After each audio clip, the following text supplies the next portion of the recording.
কান্দির বাঁধ ভেঙে জল ঢুকেছিল শিলচরে, তখন শিলচরের সাংসদ রাজদীপ রায় বলেছিলেন ম্যান মেড ডিজাস্টার। আর আজকে আমি এই প্রশ্নটা করছি যে এবার যে বেতুকান্দির ঘটনাটা হলো এটাও কি ম্যান মেড, এটা নিয়ে তদন্ত হোক। আমার কাছে যে খবর আছে যে সকালে এই শাটারটা সুইচ গেটের বেতুকান্দির বন্ধ করা হয়েছিল, কারণ নদীর জল বাড়ছিল। কিন্তু কে বা কারা ফোন করে জুনিয়র এমপ্লয়িকে বলেছে এই গেটটা আবার খুলতে, এবং প্রশাসন আর বিজেপির রাজনীতিবিদরা উপস্থিত থেকে একটা সেরেমোনিয়ালি এই শাটারটা বন্ধ করবে। এই ইনস্ট্রাকশনটা কে দিল? আজকে কি পেপারে ছবি তোলারই শুধু দায়িত্ব প্রশাসনের, পুলিশের আর এমএলএদের?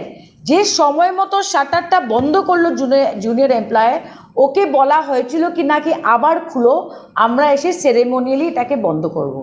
পীযূষ হাজারিকা বলে গেছেন মন্ত্রী যে টাকার কোনো অভাব নেই।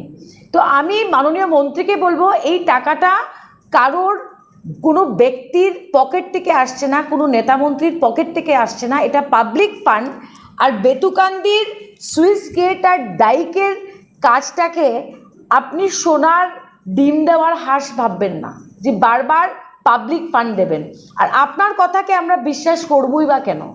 আপনি 2022-এ ফ্লাডের পরে বরাকের মানুষকে, শিলচরের মানুষকে কথা দিয়ে গেছিলেন যে 6 মাসের মধ্যে ডাবল শাটারিংয়ের কাজ হবে, এবং টাকার অ্যামাউন্টও আপনি বলে দিয়েছিলেন 10 কোটি টাকা স্যাংশন হবে।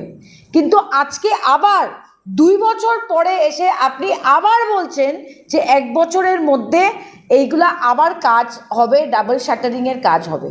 শিববাড়ি রোডে এলিভেটেড রোডের কথা মাননীয় মন্ত্রী বলছেন, এই ব্যাপারটাও 2022-এ মন্ত্রী বলে গেছিলেন, এবং বিগত 2 বছর থেকে শিববাড়ি রোডের মানুষরা রোজ আন্দোলন করছে এবং ভোট বয়কটের কথা উঠে এসেছিল। So why should we believe this government?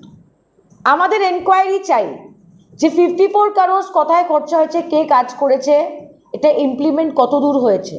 Number 2, আমাদের তদন্ত চাই যে যখন সুইচ গেটের শাটার সকালে বন্ধ করা হয়েছিল আবার খুলবার ইনস্ট্রাকশন কে বা কারা দিয়েছে বা দিয়েছিল নাকি। এবং 3 নম্বর কথা,